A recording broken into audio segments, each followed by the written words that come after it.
नमस्कार, मी मृणाली पिळणकर. तुम्ही पाहत आहात एलएस मराठी. पाहुयात काही महत्त्वाच्या घडामोडी. राष्ट्रवादीतून प्रफुल्ल पटेल पदच्युत. पार्थ आणि जय पवार यांना राष्ट्रीय सरचिटणीस म्हणून जबाबदारी. राष्ट्रीय अध्यक्ष सुनेत्रा पवार यांच्या नव्या पत्रातून शिक्कामोर्तब. निदा खान एमआयएमचे माजी खासदार इम्तियाज जलील यांची नातेवाईक. जलील हेच कॉर्पोरेट धर्मांतराचे सूत्रधार. शिंदे गटाचे नेते संजय शिरसाट यांचा गंभीर आरोप.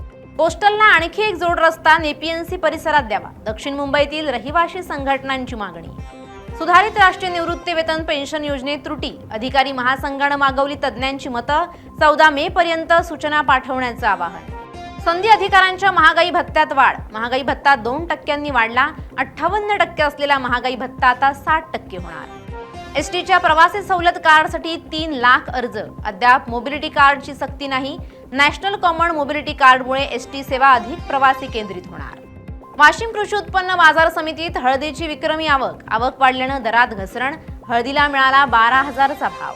कोळसा लिलावात 6% घट. पश्चिम आशियातील सुरू असलेल्या भूराजकीय तणावाच्या पार्श्वभूमीवर घट झाल्याची माहिती.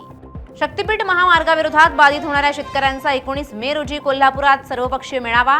78 गावं बाधित होत असल्यानं शेतकऱ्यांमध्ये तीव्र संताप. महामार्ग झाल्यास जिल्ह्यात महापुराचं मोठं संकट ओढवण्याची भीती व्यक्त. नांदेडमध्ये ऑगस्ट अखेरपर्यंत पाणीसाठा उपलब्ध. जिल्हाधिकाऱ्यांची माहिती. 10 टँकर आणि 96 विहिरींचं अधिग्रहण. जिल्हाधिकाऱ्यांची माहिती.